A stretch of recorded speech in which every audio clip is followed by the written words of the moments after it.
Clashes continued Sunday along the Venezuela-Colombia border, with sporadic fighting between young men throwing rocks and handling Molotov cocktails and the Venezuelan National Guard.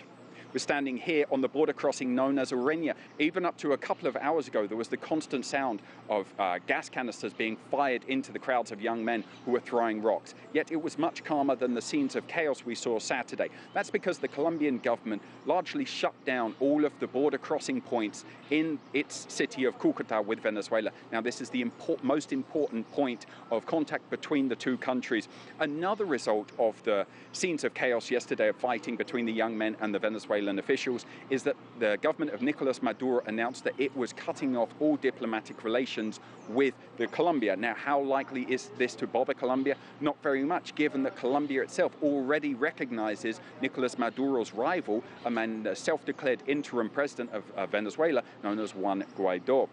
Now the question comes, what comes next? This is because the Venezuelan opposition had painted the 23rd of February as this historic day, that this was the day that the opposition was going to peacefully but forcibly get this aid, these hundreds of tons of aid, into Venezuela, and then it was going to set off this dominoes effect, that all of these officials of the Venezuelan government were going to resign, were going to defect, and Nicolás Maduro would be ousted. None of that happened. They were hoping for hundreds, if not thousands, of defections. We understand about 50 defected in the end. So now the opposition is stuck with this question, what comes next? Now that's going to be handled at the next emergency meeting of the so-called Lima Group on Monday in Bogotá. Juan Guaidó is already in Bogotá ahead of this meeting. The Lima Group is mainly made up of conservative countries in the Americas. That includes Colombia and the United States. And in fact, the Vice President of the United States, Mike Pence, will be there at the meeting.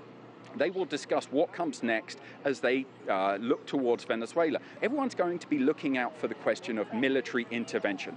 But this question of the military intervention has also opened up a bigger question, with politicians starting to ask, why is the government of Colombia being so much a part of this campaign against the government of Nicolás Maduro, organizing musical concerts to raise money for food and medicine, and then participating in trying to get these hundreds of tons of aid into Venezuela when Colombia itself has some of the poorest regions in this continent.